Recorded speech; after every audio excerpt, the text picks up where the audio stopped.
The banishment order was already signed when Bram Kettler told me the pup had eaten. I had signed it that morning in the gray quarter light before the council assembled, while the fire in my study had burned down to coals and the first frost of the season was filming the windows. It had not been a difficult thing to sign. That is what I told myself then. A woman of no wolf blood, no rank, no traceable line, working in Valdenmore's outer halls, tending the larder stores and the moss-covered stone troughs where the hunting wolves drank, had no business in the inner den. None.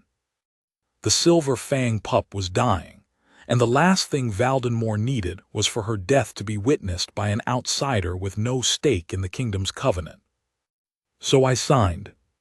I handed the parchment to Bram and I sat back in my chair, and I tried to feel settled.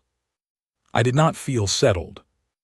Bram returned 3 hours later, while I was reviewing the northern border garrison accounts, and stood in the doorway with the look on his face that he reserved for news he was not certain I would take well.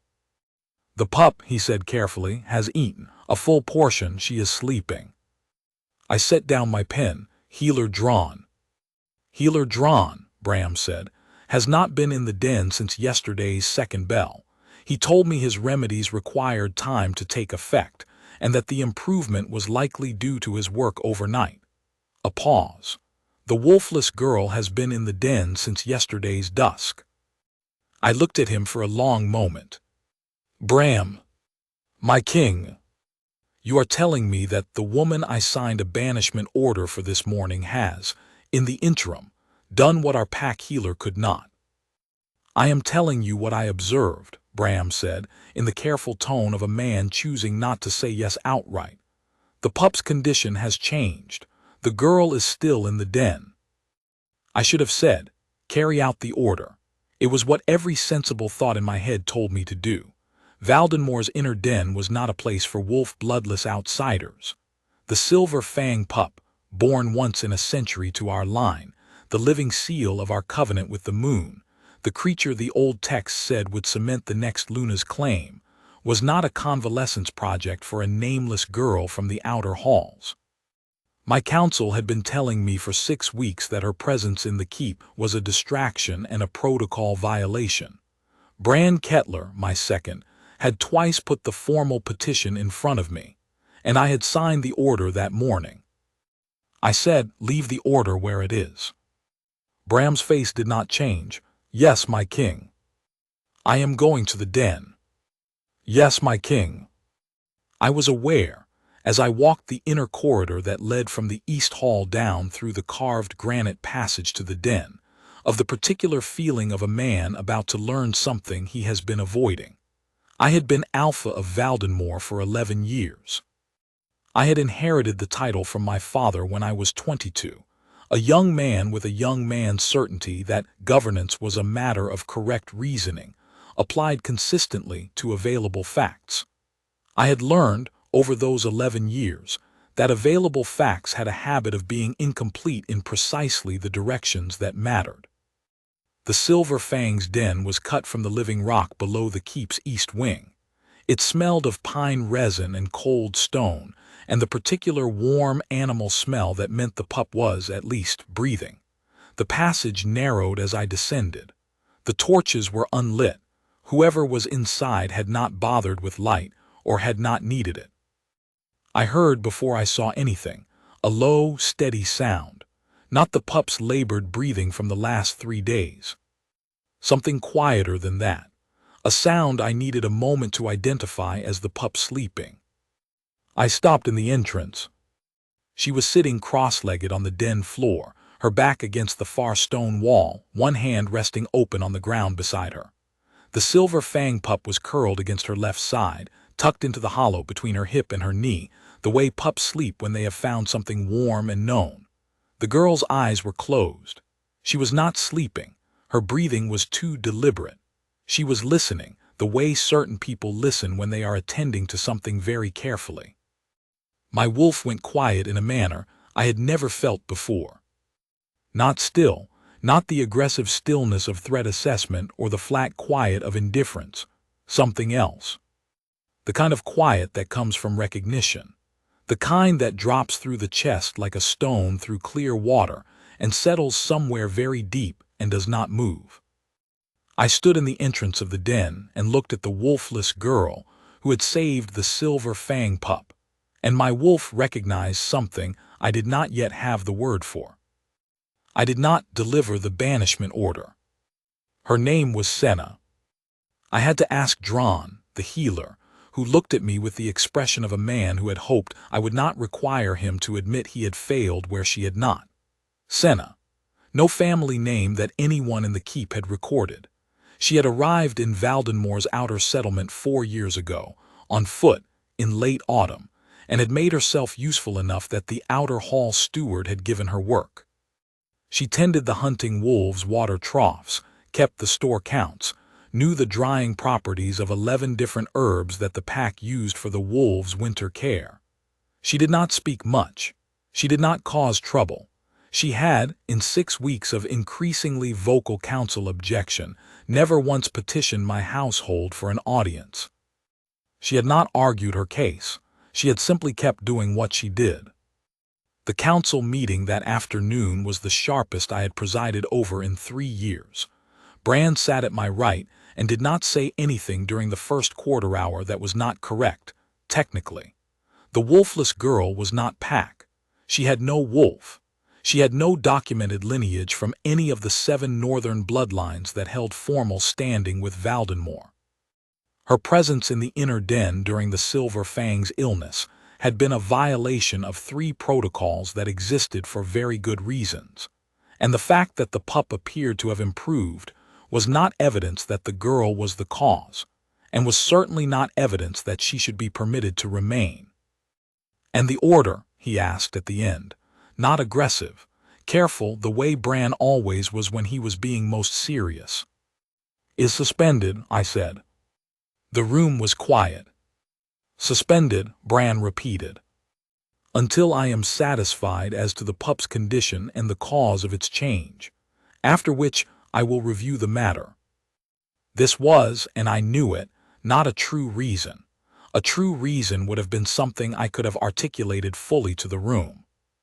A true reason would not have involved the particular weight of standing in a dark den, watching a wolfless girl breathe carefully, while the rarest creature in my realm slept against her side. I did not have a word for what I had seen. I was not in the habit of making policy based on things I did not have words for. And yet, I suspended the order. I returned to my study. I sat for a long while looking at the fire. Over the next 7 days, I went to the den 4 times. I told myself each time that I was checking on the pup's recovery. This was true in the same way that it is true to say a man walking to the river in summer is going for water. He may also be going for water. That does not mean the water is why he went. The Silver Fang pup, whose formal name in the old tongue meant something approximating the Covenant's bright witness, had been given the short name Myra by the den keepers who'd been present at her birth. Myra recovered with a speed that Dran, to his credit, eventually stopped attributing to his own remedies. By the 3rd day she was eating consistently. By the 5th day she was moving around the den. By the 7th she was doing the rolling, shoulder-heavy play-stalking that wolf pups do when they feel entirely well. She did all of this most reliably when Senna was in the den. I observed this.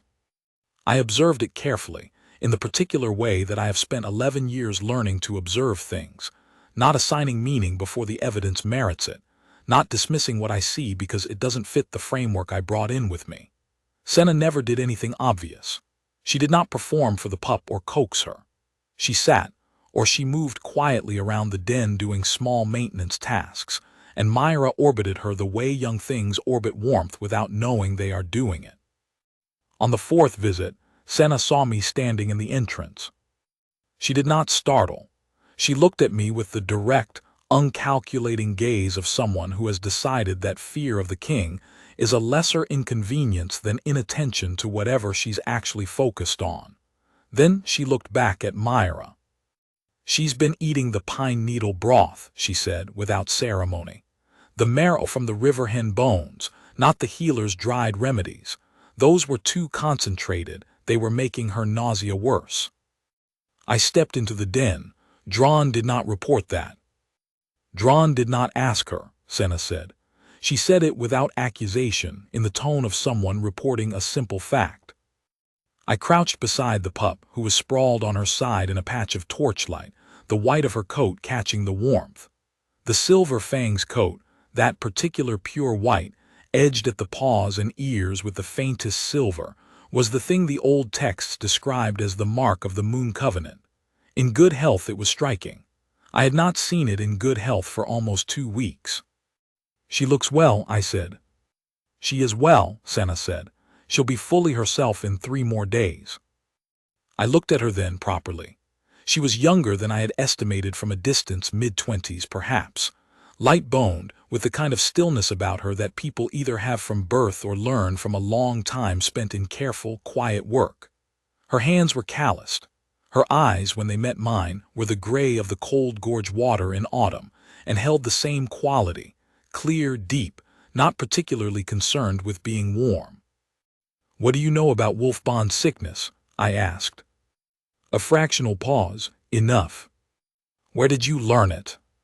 She held my gaze for a moment. Then, "I don't remember a time I didn't know it." That was not a complete answer. I knew it, and she knew that I knew it. She did not look away from me, and she did not add anything to it. And my wolf, which had been sitting in that strange, settled quiet since the first night I'd stood in this doorway, offered me nothing in the way of alarm. I left the den. I spent the walk back to the East Hall trying to remember if I had ever met a person, wolf-blooded or otherwise, who had said, "I don't remember a time I didn't know it," about Wolfbond medicine and not had a lineage answer behind it. The council had another word for what Senna was, and they began using it at the end of the first week. Not to my face. Bran Kettler had better manners than that, and the others followed his lead. But Valdenmore's keep was a stone building full of ears and corridors, and what people said in hallways had a way of reaching me through channels that were not official ones. The term they were using was empty girl. Not cruel, precisely. It was the old Highland word for a person of no discernible pack blood, no wolf nature, no thread in the great web of covenant that Valdenmore's founding had established between the Alpha line and the moon. Wolf-bloodless people existed. They were not less as humans. But in the keep's hierarchy, in the formal order of things that governed who could go where and who held standing in which chamber, empty was what you were called if you had none of the blood that mattered. Senna had been called it, I gathered, since her first month in the settlement. She had apparently neither confirmed nor contradicted the label. She simply kept doing her work. I found this, when I turned it over in my mind, more troubling than I had words for. Because I had watched Myra sleep against her side in the total ease of deep pup trust, and wolf pups, particularly Silver Fangs, did not give that ease to empty people. They did not give it easily to anyone. The old texts were clear. The Silver Fang's trust was a thing of blood recognition, not of gentleness alone. A gentle person without wolf blood might earn the pup's tolerance, even her affection. She would not earn that particular sleeping trust, that tucked-in curling of the body that said mine, and known and safe. I did not raise this with the council. I turned it over privately, the way I turned over difficult garrison accounts when the numbers did not add up correctly, and I had not yet found the error. On the 6th day, I asked Senna directly. I had walked to the den at the second evening bell, which by that point had become a habit I was not formally acknowledging, and found her sitting in the torchlight sorting dried herbs into the clay pots the den keeper used for the wolves' winter supplements. "The pack calls you empty," I said. She did not look up from the herbs. "I know." "Is that what you are?" A pause, long enough that I thought she might not answer. Then, "Is that what you need to know, my king, or is there a different question behind it?" I was not often spoken to that way. Not rudely. There was nothing rude in her tone, but with the particular precision of someone who had noticed that I was circling a point rather than landing on it. The silver fang does not sleep like that for empty people, I said. Senna was quiet for a moment, her hands still, a sprig of dried pine needle held between her fingers. She looked at the pup, who was watching her from across the den with the attentive, slightly solemn expression that Myra had been developing as she recovered, not the manic playfulness of full health yet, but something more aware than illness. Something that looked, I thought, very much like recognition. "No," Senna said at last, "she doesn't." "Then what are you?" She met my eyes. In the torchlight her face was serious and without performance of any kind. Not defiant, not afraid, not trying to manage what I thought. Simply there, the way she was always simply there. "I don't entirely know," she said quietly. "I know what I'm not. I know I have no wolf. I know I came from somewhere I cannot name to you clearly, and I know that the things I understand about wolf bond medicine I learned in a way I cannot fully explain." She looked back at Myra. "I know that she found me in the outer hall 6 weeks ago when she first fell ill, and walked out of the inner keep through 3 sealed doors, which she should not have been able to do, to press her face against my hand.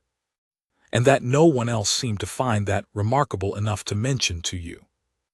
The silence in the den was very complete. "No one mentioned it to me," I said carefully, "because no one apparently told my steward." "Your steward saw it," Senna said. "He told me to bring the pup back inside and say nothing to anyone, and then he told healer Dron, and Dron told him it was a misfired instinct from an ill pup and should not be repeated." She looked at me. "I am telling you because you asked me directly, and because I think you are a person who would rather know than not know, even when the knowing is complicated." I looked at her for a long moment. I thought about Myra walking through 3 sealed inner keep doors to find a wolfless girl in the outer hall. I thought about my wolf, sitting in its quiet that felt like recognition. I said, "Tell me about where you came from." What she told me, over the next hour, sitting in the torchlight while Myra slept between us, was incomplete in ways she was honest about and complete in ways that landed in me with the specific weight of things I had suspected without knowing I suspected them. She had been raised in a settlement far to the south of the Highland Ridge, in what had once been the outer reach of a territory called Silverwood.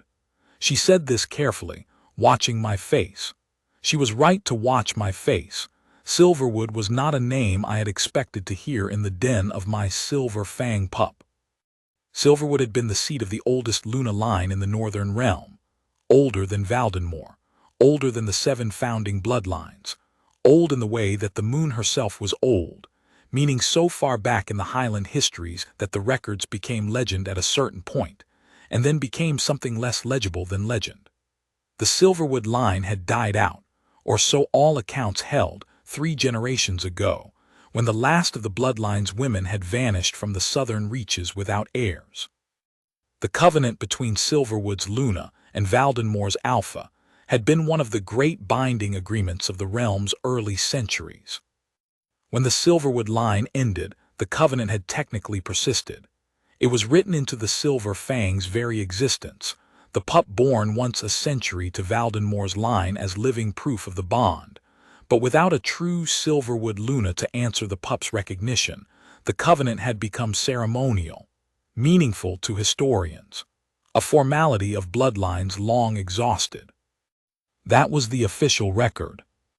Senna had been raised by an elderly woman in the Silverwood settlement's ruins, a woman who called herself a keeper and had taught Senna wolf bond medicine, the old names for things, and very little else about where she had come from. The woman had died when Senna was 17. Senna had traveled. She had done various kinds of work, and had eventually walked north until she arrived in the outer reaches of Valdenmoor. She had not known, she said, why she walked north specifically. She had known she was walking towards something. She had arrived 4 years ago. 6 weeks ago, a silver fang pup had walked through 3 sealed doors to find her.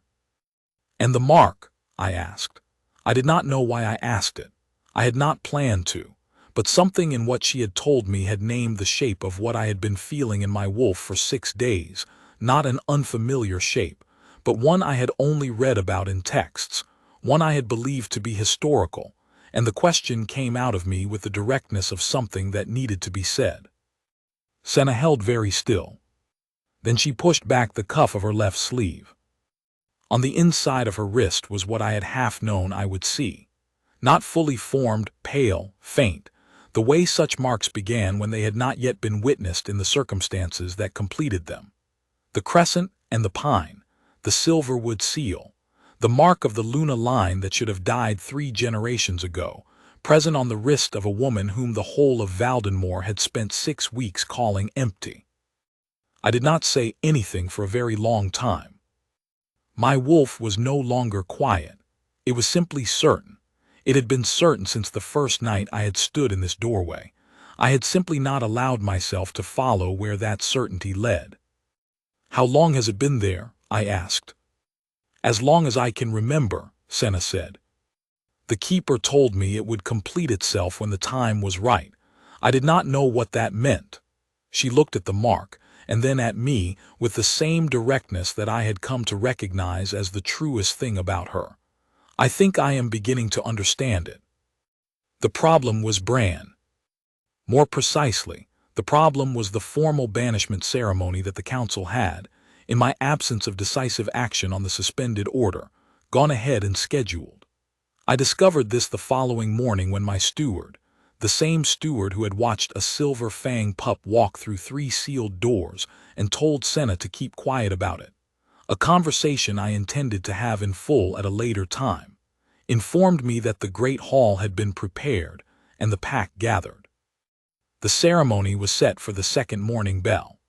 The assembled court of Valdenmoor would witness the formal expulsion of a person of no wolf blood from the inner keep, with prejudice against readmittance, in accordance with the protocols governing non-affiliated outsiders found to have violated inner keep access rules.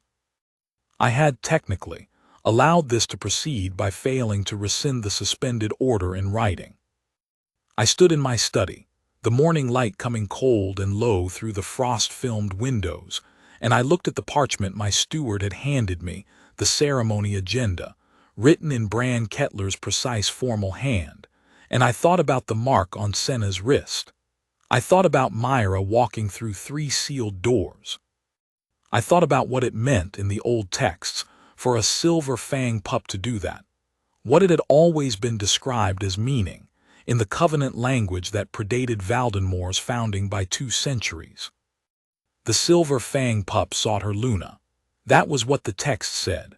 Born once per century, the pup would know the true silverwood Luna by recognition, would go to her as compass to north, would make, in the presence of the assembled pack, the bond cry that named her. The texts also described what happened when the pack witnessed the bond cry and did not believe it. Nothing in Valdenmoor's history had ever required anyone to deal with that passage, because the silverwood line had ended, because there was no Luna to be recognized, because the covenant was ceremonial and the pup was symbolic, and the bond cry, if it came, was expected to mean nothing more than a healthy animal's social instinct. I went to find Senna. She was not in the den.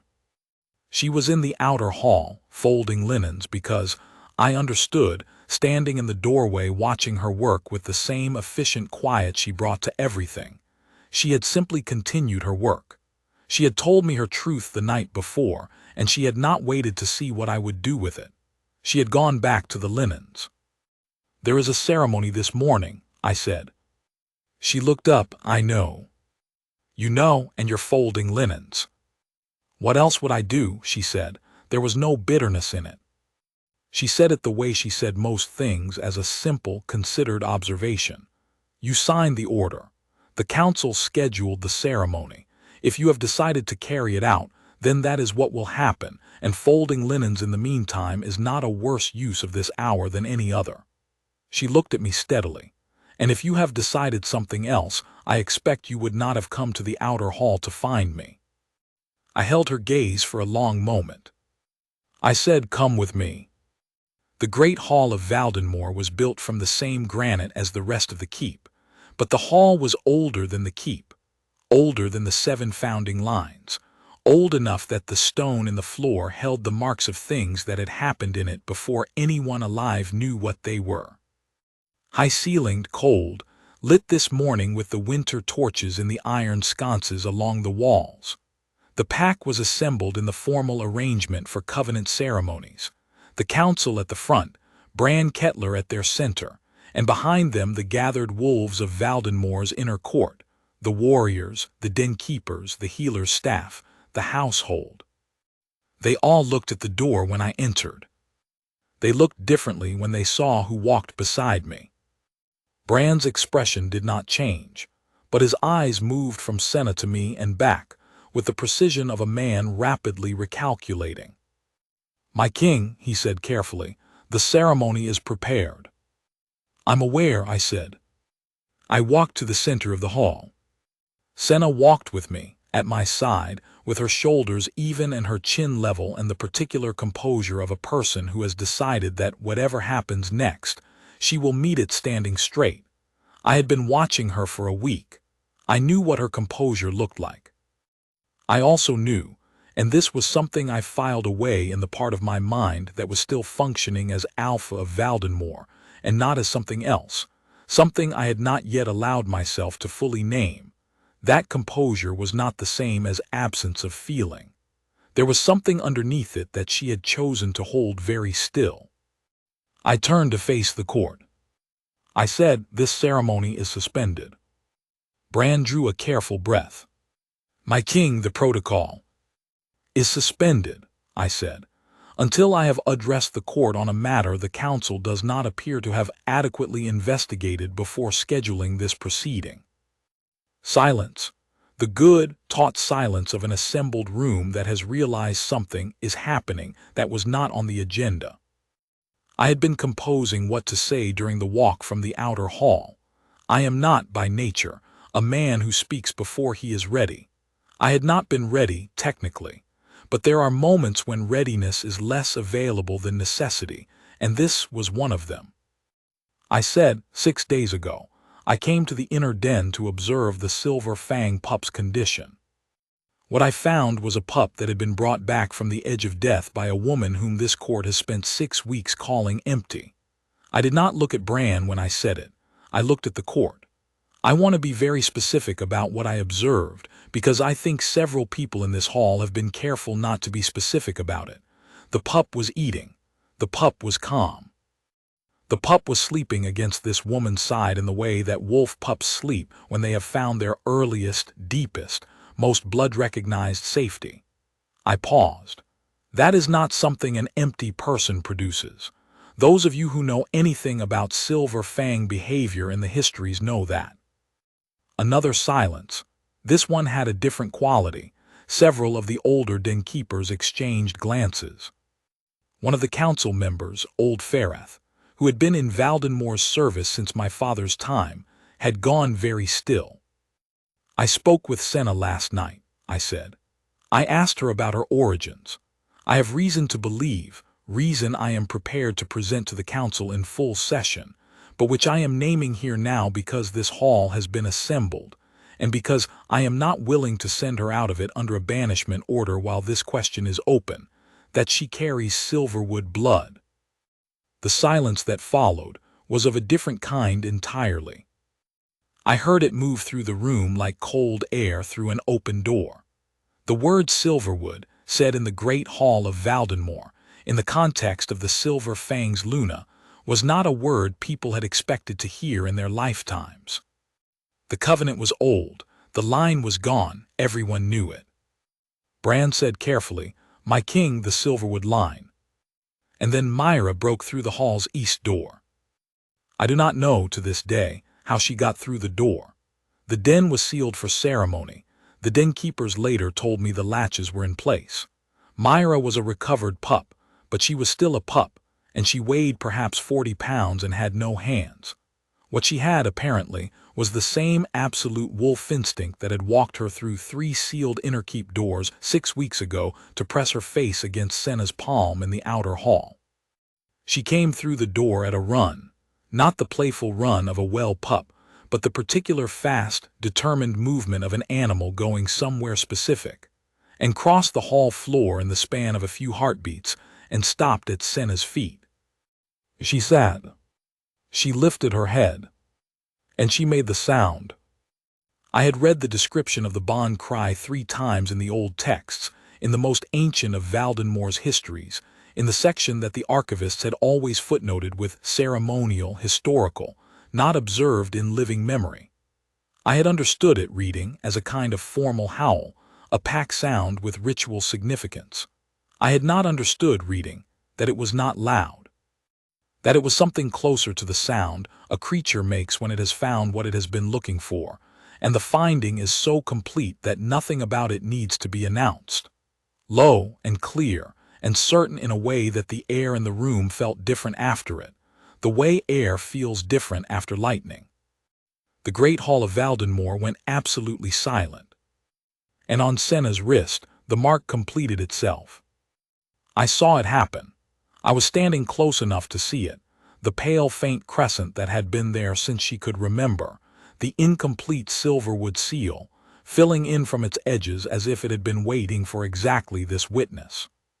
The crescent and the pine, silver bright on the inside of her wrist, clear and unmistakable as the mark in the old text's illustrations.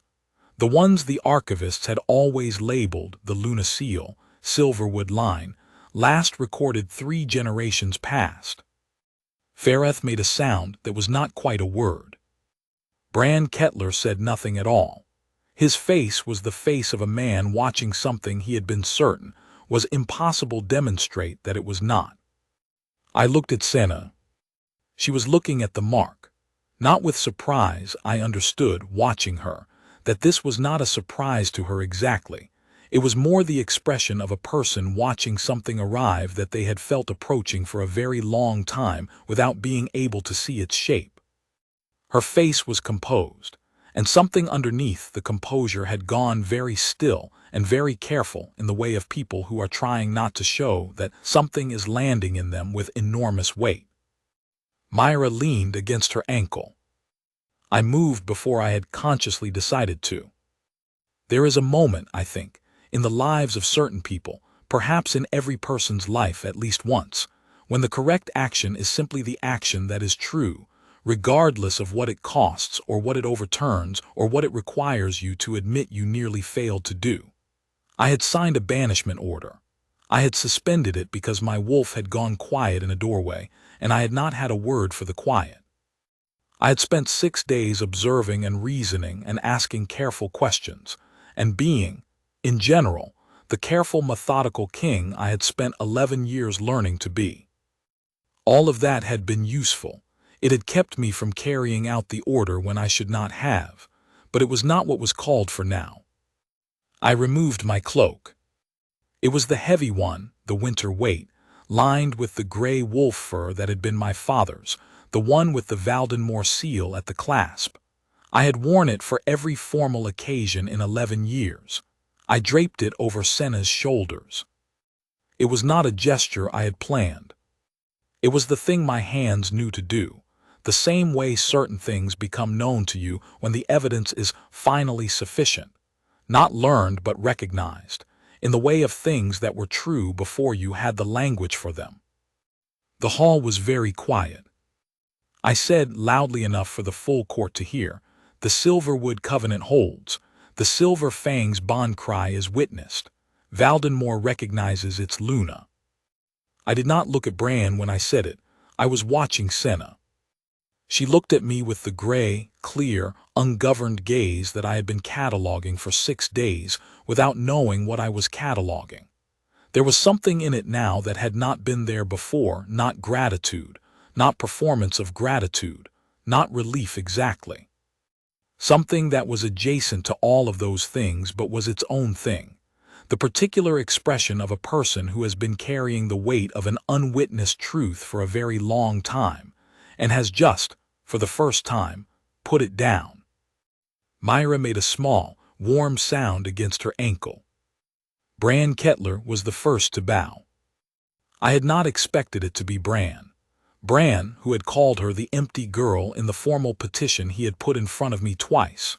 Bran, who had scheduled the ceremony. Bran, who was the most precise and technically correct man in my council, and was not, as a rule, given to gestures he had not prepared. He bowed to Senna with the full formal bend of the court bow, the one reserved for blood-recognized nobility, and his face, when he rose, was the face of a man who has encountered a fact that contradicts his previous understanding, and has decided, as the only correct response, to update his understanding.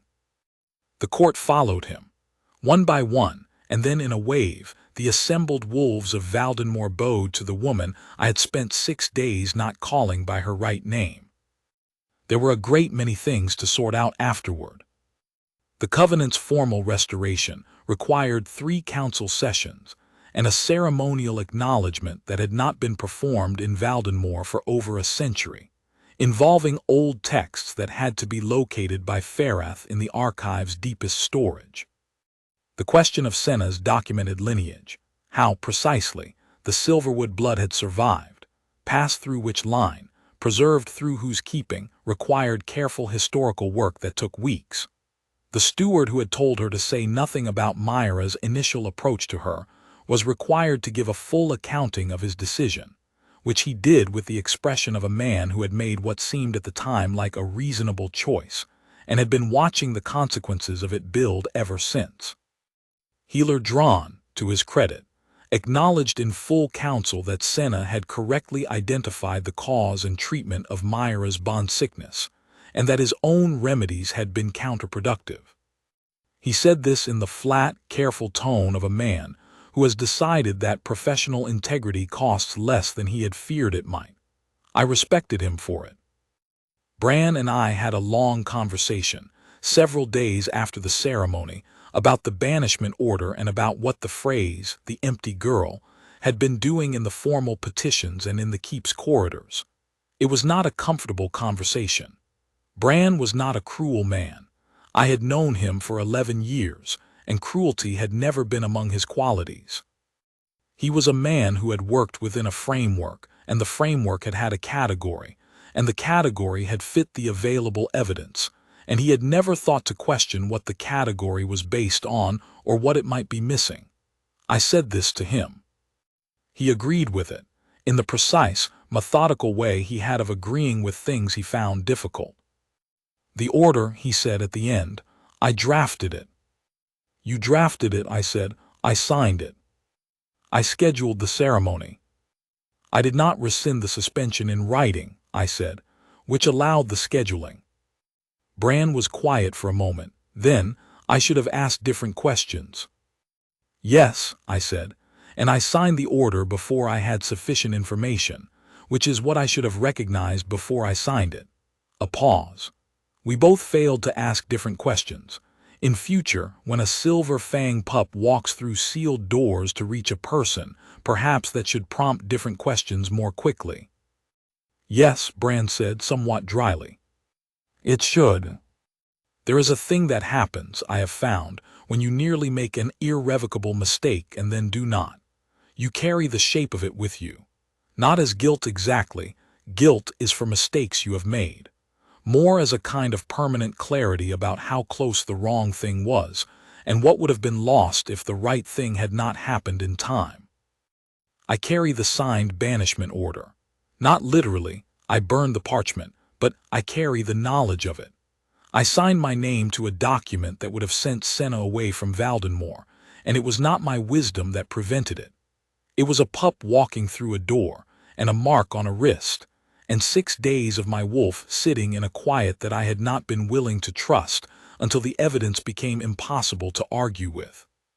I told her this, on the evening 3 weeks after the ceremony, when we were sitting in the great hall in the hour before the dinner gathering, and the fire was banked warm and the frost was on the windows again, and Myra was stretched out on the hearthrug in the contented sprawl of a pup who has found her correct location in the world. Senna listened to all of it. When I finished, she said, "You suspended the order." "I suspended it for the wrong reason," I said, because I could not explain what I was feeling clearly enough to act on it. She was quiet for a moment. "That's not the wrong reason," she said. "That's a reason that needed time to become itself." She looked at the fire. "I spent 4 years in Valdenmore's outer hall because I walked north and didn't know why, and because a keeper told me I would find what I was looking for if I didn't rush it." A pause. "I think most true things need time to become themselves." I thought about that for a while. Then I said, "You were folding linens when I came to find you, the morning of the ceremony." "Yes." "You knew what was scheduled." "Yes." "And you folded linens."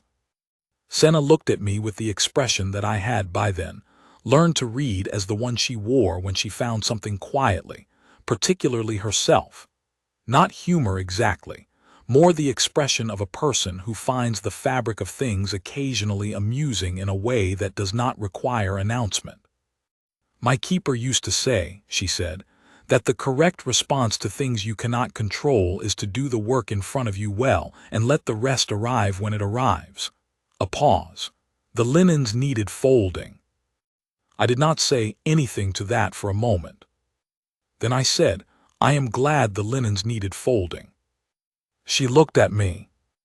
I said, "I am glad you were there to fold them, and that I knew to come to the outer hall to find you, and that I had 6 days of evidence to bring me to the point where I could walk into the great hall and say what needed to be said. I am glad Myra walked through the door when she did." I held her gaze. "But I want you to know that I am also, separately from all of that, glad that you are here. Not because of the covenant, not because of the mark. Because of who you are, and because I spent 6 days watching you tend a pup who would have died without you. And because you told me your truth in a dark den and did not soften it or perform it or wait to see if it was safe." The fire made a small sound. Myra's tail moved once in a contented dream. Senna looked at me for a long time. In the firelight her face was, I had been searching for 3 weeks for a word that fit, and I had not found one that did it fully justice. Not beautiful only, not strong only. Something that was both of those things and also something else. The particular quality of a person who has been carrying their own truth alone for a very long time and has learned to carry it without bitterness, without the hardening that long solitude can produce, and who is, now, slowly learning what it means to put it down. "I know," she said quietly with certainty. She reached over and her hand rested on mine, for a moment, with the simple weight of something that has stopped being careful. The Silverwood Covenant ceremony took place on the last night before the winter solstice, at the stone bridge over Valdenmore's Cold Gorge River, where the old text said such ceremonies had always been performed, at the place where the highland water ran fast and silver in the moon's light, and the pine trees stood ancient on the banks, and the pack assembled in the formal ring to witness what the Alpha's household declared. Myra stood between us. She was fully grown in the way silver fangs grow in their first season, not to their final size yet, but to the size at which their covenant nature was fully evident, the white coat perfect in the moon-cold light, the silver at the edges of her paws catching every gleam. The bond cry she gave over the stone bridge, longer than the one in the great hall, fuller, the sound that the texts described as the covenant's formal completion rather than its recognition, moved through the pine canopy and out into the highland dark, and the pack heard it, and the pack answered.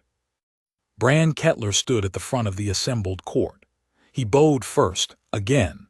I had begun to understand that this was simply who Bran was when he had decided something was correct, thorough and first, and without reservation.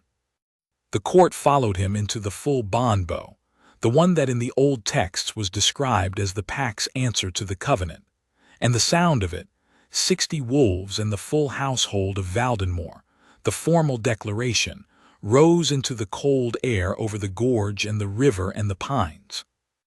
I looked at Senna.